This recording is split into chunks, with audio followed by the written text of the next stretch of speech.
ishte një nga temat e mundshme, një rasti i dënimit me 4 vite burg të lideres së opozitës franceze Le Pen, e djathtë.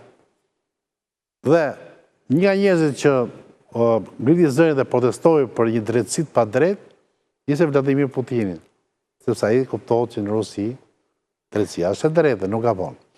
Megjithatë, Misha, zoti Pumo, ka kështu në një gjë që mund të ketë shpëtuar në një deklarat e administratës zyrtare të Federatës Ruse në lidhje me gjykimin e zonjës Le Pen në Francë?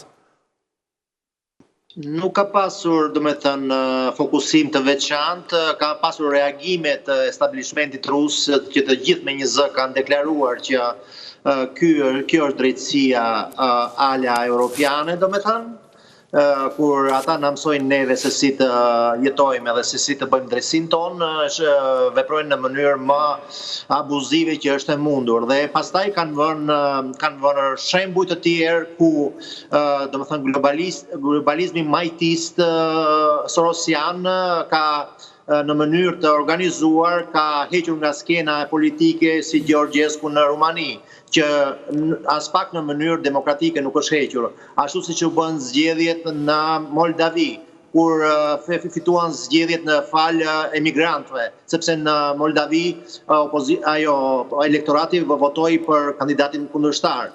Ose në Gagauzia, që është një republikë e vogël në Moldavi, me një qeveri që ata ashtu quajtur pro-ruse, që tashti e kanë arrestuar kryeministren me siç deklarojnë mas mediat ruse me akuza falso. Për ta kuptuar ata që na ndjekin dhe që nuk janë pak, ka një konspiracion global të së majtës, e cila duke përdorur rrugët e drejtësisë, duke përdorur rrugë të ndryshme, mundohet apo duke përdorur mobilizimin ushtarak, apo gogolin rus, rreziku Rusia apo na sulmon, për të krijuar pol pushteti sa më të fortë dhe për të dëmtuar kundërshtarin politik që është e djathtë apo themi globale. Sepse edhe administrata Trump dhe Trump i vet, dhe Putini, dhe nuk dua të gaboj, po dhe disa lider të tjerë të rëndësishëm të djathtë, sulmuan drejtësinë franceze, që ka dhënë një gjykim për kandidaten për presidente mbas 2 vitesh Marine Le Pen, ka dhënë një vendim gjyqësor tendencios për ta nxjerrë atë nga gara elektorale.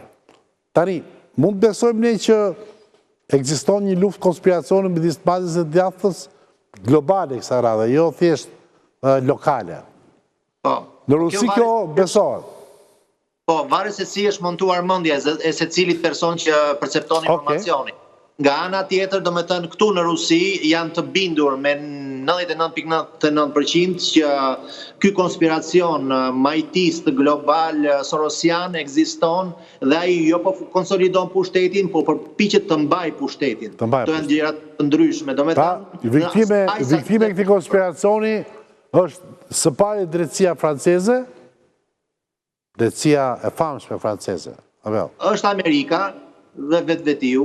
Pse Amerika e theu konspiracionin, se zoti Trump.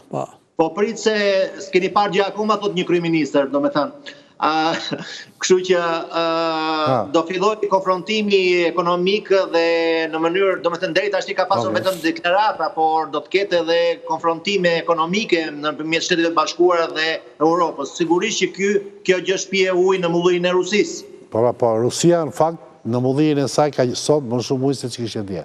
Kjo është pak për e vërtet.